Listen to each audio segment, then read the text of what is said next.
En un mundo donde el valor del dinero parece estar determinado por manos invisibles, una institución destaca como el enigmático orquestador que mueve los hilos detrás del escenario financiero mundial. ¿Quién decide el valor de una moneda?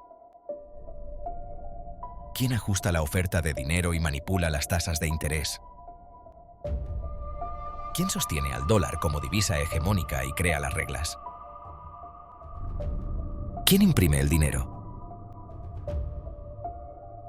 Todas las pistas apuntan a una sola fuente: la Reserva Federal de Estados Unidos, conocida simplemente como la Fed.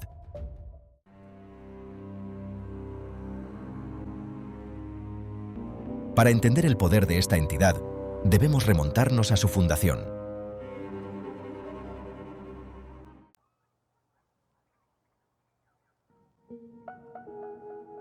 Después de 3 crisis bancarias, incluido el devastador pánico de 1907, quedó en evidencia la fragilidad del sistema financiero estadounidense en el siglo XIX. En el epicentro de ese caos estuvo el colapso de United Copper, un episodio desencadenado por un ambicioso esquema de manipulación de acciones dirigido por el magnate Fritz Augustus Heinze y su socio, Charles W. Morse. El pánico comenzó cuando los hermanos Heinze intentaron manipular el precio de las acciones de United Copper en la bolsa de Nueva York. El esquema fracasó estrepitosamente, llevando a la quiebra a los Heinze y desatando una crisis de confianza en los bancos asociados a ellos. Con los rumores en expansión, la gente comenzó a retirar su dinero en masa, provocando un pánico bancario que casi colapsa el sistema financiero de Nueva York. Fue entonces cuando JP Morgan intervino, coordinando un rescate y evitando el desastre. Sin saberlo, estaba sentando las bases para la creación de la Reserva Federal.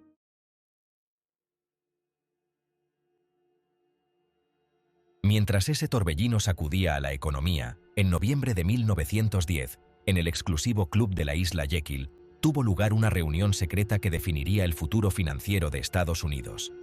6 figuras influyentes del sector financiero se reunieron bajo la apariencia de un evento de cacería para discutir una reforma al sistema bancario.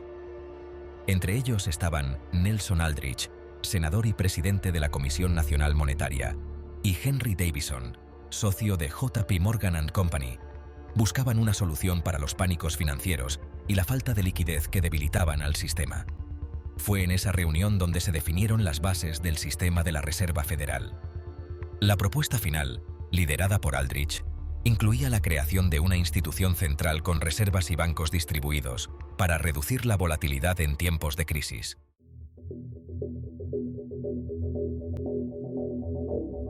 En 1913, el presidente Woodrow Wilson firmó el Acta de la Reserva Federal, estableciendo así la estructura del sistema de bancos centrales de Estados Unidos.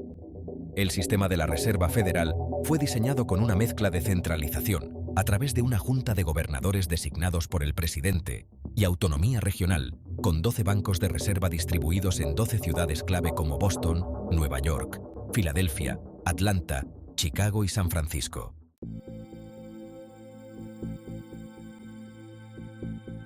Sus 5 funciones clave, establecidas para garantizar el buen funcionamiento de la economía estadounidense, incluyen supervisar y regular los bancos para asegurar su solidez, mantener la estabilidad financiera previniendo riesgos económicos, facilitar los sistemas de pago en dólares, establecer políticas monetarias que aseguren empleo máximo y estabilidad de precios o el control de la inflación, proteger a los consumidores y comunidades, promoviendo acceso a servicios financieros.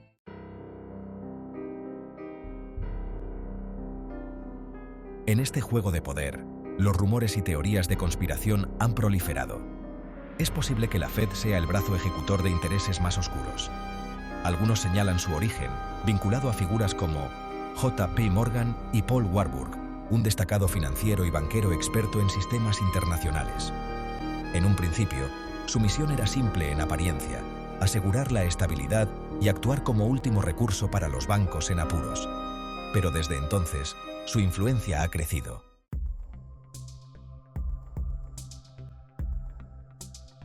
Para finales de 1929, Estados Unidos se tambaleaba al borde de un abismo financiero.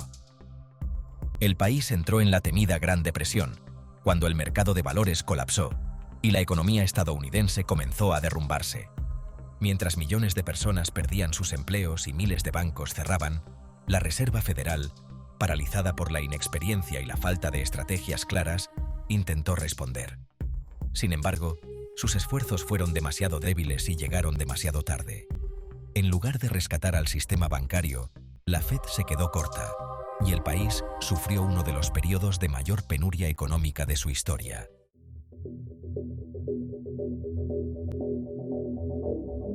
Por si fuera poco, llegó un nuevo reto, la Segunda Guerra Mundial. Con el estallido de la guerra en 1939, la Reserva Federal tuvo que hacer algo sin precedentes: trabajar codo a codo con el Departamento del Tesoro para financiar el esfuerzo bélico. Fue una época en la que la Fed mantuvo tasas de interés bajas, asegurando que el gobierno pudiera conseguir los fondos necesarios para la guerra sin enfrentar costos desorbitantes. Y así, en un pacto silencioso, la economía se alineó con el poder militar, llevando a Estados Unidos hacia la victoria.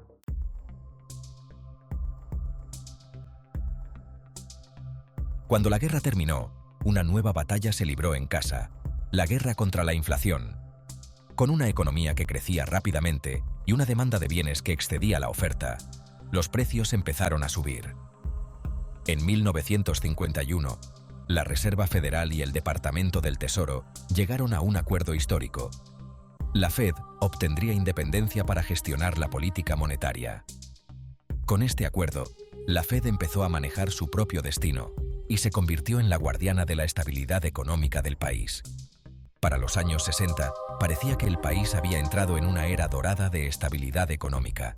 Sin embargo, bajo la superficie, una tormenta se gestaba. Con el gasto del gobierno disparado por la guerra de Vietnam y los programas sociales, la inflación comenzó a crecer.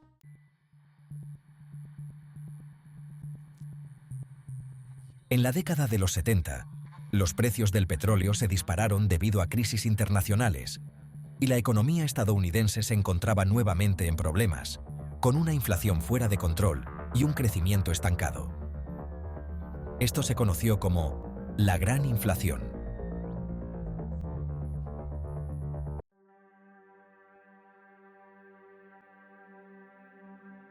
Entonces, en 1979, Paul Volcker llegó como presidente de la Fed. Este hombre, con una visión firme y casi implacable, decidió que la única forma de domar a la inflación era con medidas drásticas. Incrementó las tasas de interés a niveles sin precedentes, y aunque las políticas de Volcker llevaron al país a una recesión a principios de los 80, también lograron lo imposible: domar la inflación y devolverle a la economía estadounidense la estabilidad que tanto necesitaba.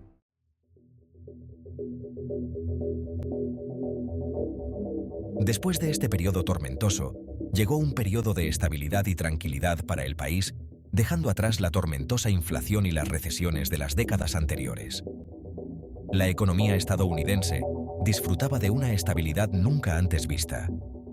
Las tasas de interés eran moderadas, la inflación estaba bajo control y el crecimiento era constante. De los 90 al 2007, fue un periodo en el que tanto consumidores como empresas se sentían seguros de gastar e invertir, confiando en la Reserva Federal para mantener un rumbo firme. Tras la dolorosa pero efectiva estrategia de alto interés que Paul Volcker implementó en los años 80 para controlar la inflación, los líderes de la Fed desarrollaron una política monetaria más sofisticada, ajustando las tasas de interés con precisión quirúrgica para evitar que la economía cayera en extremos de recesión o sobrecalentamiento. Durante estos años, la Reserva Federal, bajo el liderazgo de figuras como Alan Greenspan, perfeccionó su capacidad para interpretar las señales del mercado, adaptando sus políticas para suavizar las fluctuaciones económicas. A medida que el sistema se estabilizaba, la gente comenzó a creer que esta calma económica podría ser el nuevo estado natural. Las empresas podían planificar con confianza a largo plazo, las tasas de empleo eran saludables y los consumidores se beneficiaban de una economía que parecía haber encontrado un equilibrio. Sin embargo, bajo esta superficie tranquila, algunos economistas advirtieron que la economía se volvía cada vez más dependiente del crédito y la deuda. Las innovaciones financieras, como los préstamos hipotecarios de alto riesgo, las famosas hipotecas subprime, crecieron de manera exponencial Y aunque sostenían el crecimiento económico, también introducían un riesgo latente.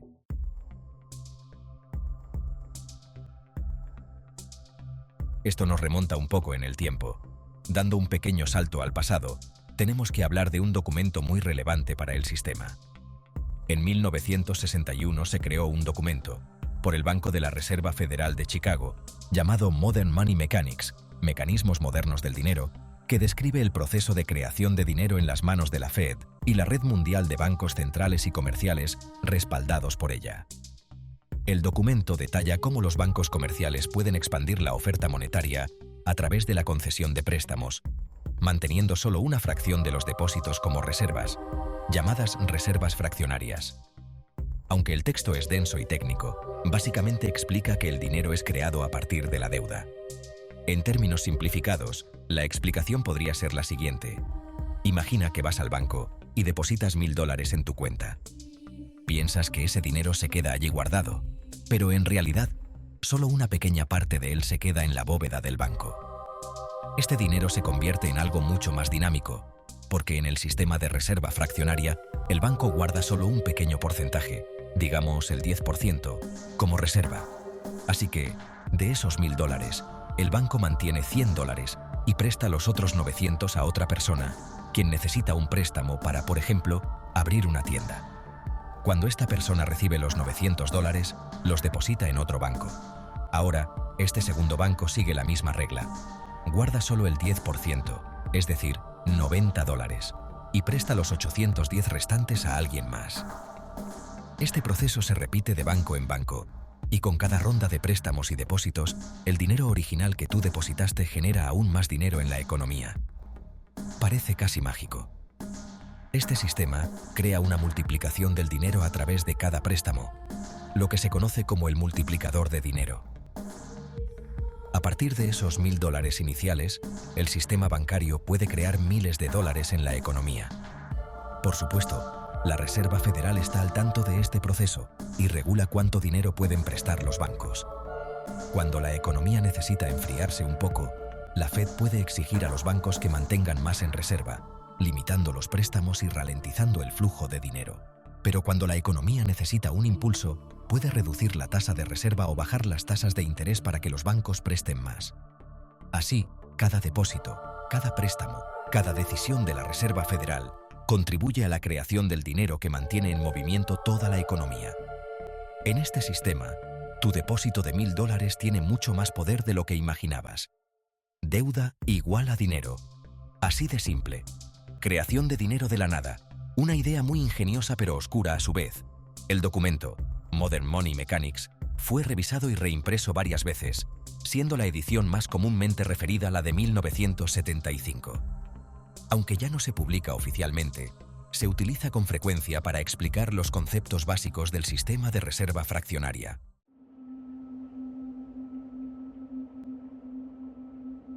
Regresando a los 2000, después de tanta estabilidad, crecimiento económico y de grandes ideas como la reserva fraccionaria, el mundo y Estados Unidos se enfrenta a uno de los peores sucesos de la historia, la Gran Recesión de 2007.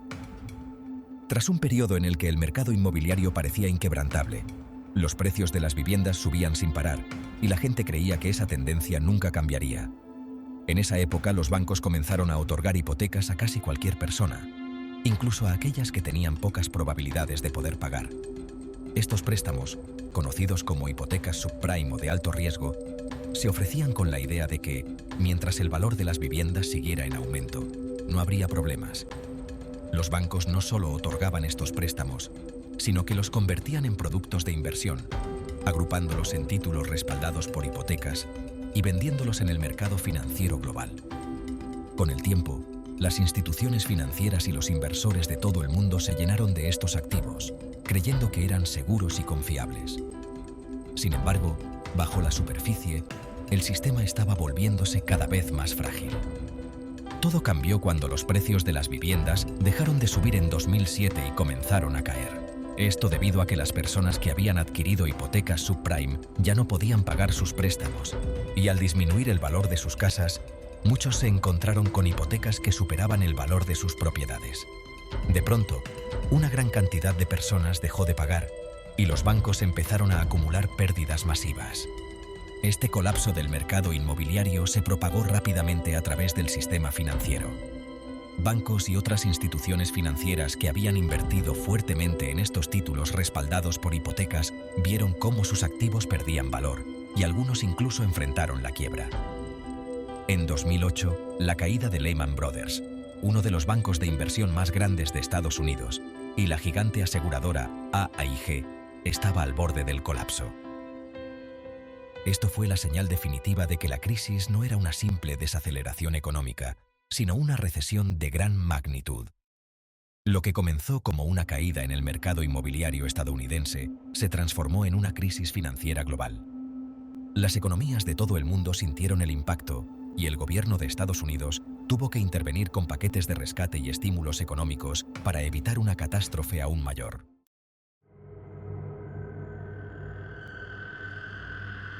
La Reserva Federal actuó rápidamente, lanzando medidas de emergencia para salvar el sistema financiero. Redujo las tasas de interés a casi cero y creó programas de crédito para sostener a los bancos y evitar una catástrofe aún mayor.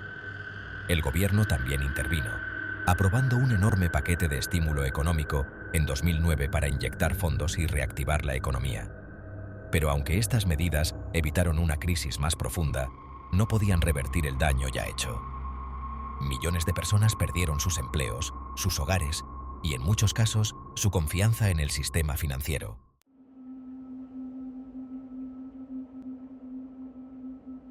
Para evitar que algo similar volviera a ocurrir, en 2010 se aprobó la Ley Dodd-Frank de reforma de Wall Street y protección al consumidor. Esta nueva legislación impuso límites a los bancos, prohibiendo ciertas prácticas de alto riesgo y aumentando la supervisión. Además, creó la Oficina de Protección Financiera del Consumidor, o CFPB, para proteger a los ciudadanos de abusos financieros.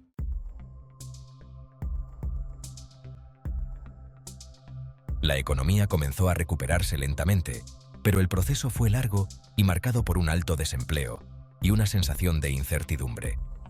Durante casi una década, la Reserva Federal mantuvo políticas de estímulo para asegurar que el crecimiento continuara, incluso recurriendo a medidas de alivio cuantitativo, es decir, inyectando dinero directamente en la economía. Esta crisis, conocida como la Gran Recesión, dejó cicatrices profundas en el sistema financiero y en la vida de millones de personas. Fue un recordatorio de que la prosperidad económica, cuando está basada en el crédito excesivo y en la especulación, puede volverse frágil en un instante. Hoy, el periodo de la Gran Recesión nos recuerda la importancia de una regulación financiera sólida, la vigilancia constante de los riesgos y la necesidad de actuar con rapidez en tiempos de crisis. Es una historia de advertencia y de aprendizaje, una época que dejó lecciones imborrables sobre las consecuencias de una economía que perdió de vista los límites y, en su lugar, persiguió una ilusión de crecimiento interminable.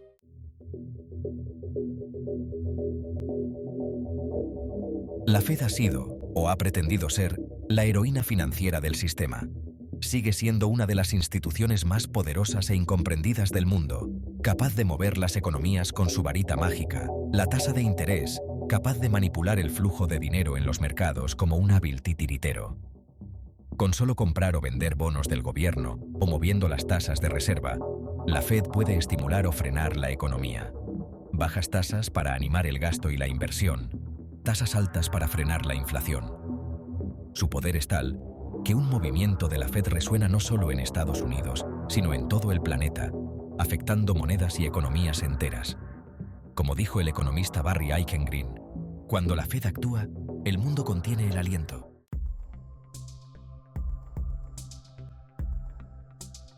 Aún así, esta poderosa entidad no escapa de las críticas.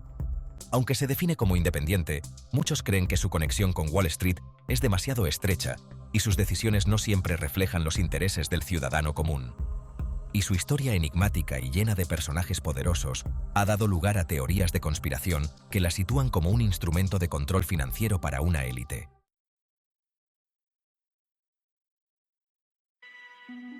Hoy, la Fed sigue siendo un misterio. En cada movimiento, desde las hipotecas hasta el precio del pan, su influencia se hace sentir. Pero la pregunta persiste: ¿Es la Fed un guardián imparcial de la economía? ¿O el poder en las sombras que define nuestro destino financiero?